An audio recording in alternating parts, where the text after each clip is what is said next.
এই পৃথিবীতে ভগবানের কি আজব খেলা। একটি চালের বস্তা যে ওঠাতে পারবে সে কিনতে পারবে না, আর যে কিনতে পারবে সে ওঠাতে পারবে না। মিষ্টি কথা নয়, লবণের মতো যারা তিক্ত কথা বলে তারাই আসলে আপনার সঠিক বন্ধু।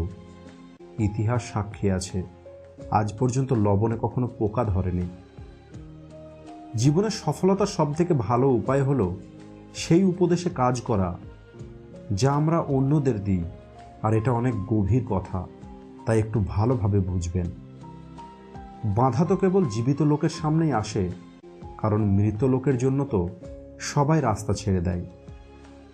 চিন্তা এতটা করুন যেন কাজ হয়ে যায়, এতটাও নয় যে জীবন শেষ হয়ে যায়। কারোর মনে আঘাত দেবার পর আপনার মনেও আঘাত আসার জন্য প্রস্তুত থাকুন, কারণ আপনি যেমন করবেন ঠিক তেমনই আপনি ফিরে পাবেন। সবসময় নিজের মধ্যে ভালো কিছু খুঁজুন, কারণ আপনার মধ্যে ভুল বার করার জন্য হাজারো লোক আছে। চলতে যদি হয় তাহলে সামনের দিকে চলুন, কারণ পিছনে টানার জন্য তো হাজারো লোক আছে। শুনতে খারাপ লাগবে, কিন্তু সত্য। টাকার অভাবে অনেক লোক পড়াশোনা ছেড়ে দেয়, নিজের স্বপ্নকে ছেড়ে দেয়, কিন্তু বিড়ি, সিগারেট, দারু, গাঁজা, গুটকা কেউ কখনোই ছাড়েনি। লোক দেখানো সম্পর্ক থেকে ভালো হলো একা থাকা, কারণ এটা আপনাকে শান্তি দেবে, আর এটা সত্য। সবসময় শান্ত থাকুন, জীবনে নিজেকে অনেক মজবুত পাবেন, কারণ লোহা ঠান্ডা হলেই শক্ত হয়, গরম হলে তো তাকে যেমন খুশি আকার দেওয়া যায়। জীবনের কাছে হেরে যাওয়া মানুষটি অনেক সুন্দর কথা বলেছে। ছোটবেলা কত সুন্দর ছিল, তখন খেলনাই জীবন ছিল, আর আজ তো জীবনটাই খেলনা হয়ে গেছে। যার মধ্যে খুব বেশি লোকসান করার ক্ষমতা থাকে সেই কেবল প্রফিট করতে পারে, আর সেটা কোনো বিজনেসে হোক বা কোনো সম্পর্কে। এটা নয় যে আজ দুঃখ বেড়ে গেছে, কেবল সহ্য ক্ষমতা কমে গেছে। আর যে সহ্য করা শিখে গেছে সে বাঁচা শিখে নিয়েছে। কেউ ঠিকই বলেছে, কোন বয়সে রোজগার করব আর কত বয়স পর্যন্ত পড়াশোনা করব এটা আপনি নয়, পরিস্থিতি ঠিক করবে। কান্না করে কাউকে পাওয়া যায় না, আর কাউকে হারিয়ে তাকে ভোলাও যায় না।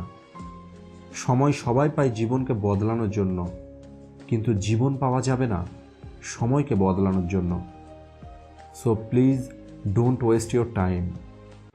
কিছু লোকের ধৈর্য হলো তার চুপ থাকা, যদিও এদের কাছে অনেক কিছু বলার থাকে, কিন্তু তারপরেও এরা চুপ থাকে, কারণ এরা ওই সব লোকের সঙ্গে ঝগড়া করতে চায় না যাদের এরা মন থেকে ভালোবাসে। চুপ থাকা একটি সুন্দর অভ্যেস, বিশেষ করে তখন যখন আপনি খারাপ মানুষের মাঝে থাকেন। চুপ থাকাও অনেক কিছু বলে দেয়, আপনার দুঃখ, জেদ, রাগ ও ধন্যবাদ। সম্পর্ক দেখানো যায় না, পালন করা যায়, সে দূরে থাকুক বা কাছে। অনেক সম্পর্ক নষ্ট হবার একটি বড় কারণ হলো একজন সঠিকভাবে বলতে পারে না, আর অপরজন সঠিকভাবে বুঝতে পারে না। উদ্দেশ্য আপনার যতই ভালো হোক না কেন, লোক আপনাকে আপনার বাইরে দেখেই বিচার করবে, আর আপনার বাইরে যতই সুন্দর হোক না কেন, খোদা আপনাকে আপনার উদ্দেশ্য দেখেই বিচার করবেন। পৃথিবী কেবল তাকেই জিজ্ঞেস করে কেমন আছো, যে আগে থেকেই ভালো আছে। তা না হলে যে কষ্টে আছে তার মোবাইল নম্বর পর্যন্ত হারিয়ে যায়। কেউ আপনার মনে কষ্ট দিলে রাগ করবেন না, কারণ এটা প্রকৃতির নিয়ম। যে গাছের ফল যত বেশি মিষ্টি হয় সেই গাছে তত বেশি পাথর ছোড়া হয়। কখনো কারোর মনে কষ্ট দেবেন না, কারণ ক্ষমা চাওয়ার পরেও তার মনে কষ্ট থেকেই যায়। যেমন দেওয়ালে থাকা পেরেক বার করার পরেও চিহ্ন থেকে যায়। দুটি চেহারা মানুষ কখনো ভোলে না, একটি যে খারাপ সময়ে আপনার সাথে ছিল, আর একটি যে খারাপ সময়ে আপনার সাথ ছেড়ে চলে গেছিল। আপন সে হয় না যে কান্না করার পরে আপনার কাছে আসে, আপন তো সে যে আপনাকে কান্না করতে দেবে না। চেষ্টা করুন যে কারণে আপনি কষ্ট পেয়েছেন কেউ যেন আপনার কারণে সেই কষ্ট না পায়, সেটা সম্পর্ক হোক, খুশি বা শান্তি। আপনি যখন আপনার জীবনের খারাপ সময় পার করেন, তখন একটি ভালো ঘটনা ঘটে, আর সেটা হলো আপনি শেষ পর্যন্ত সেই সব মানুষগুলোকে চিনতে পারেন যারা আপনাকে বলতো যে সে আপনাকে অনেক গুরুত্ব দেয়। জীবন যখন আমাদের কিছু দেয় তখন হিসেব করে না, আর যখন ফিরিয়ে নেয় তখন দয়া করে না।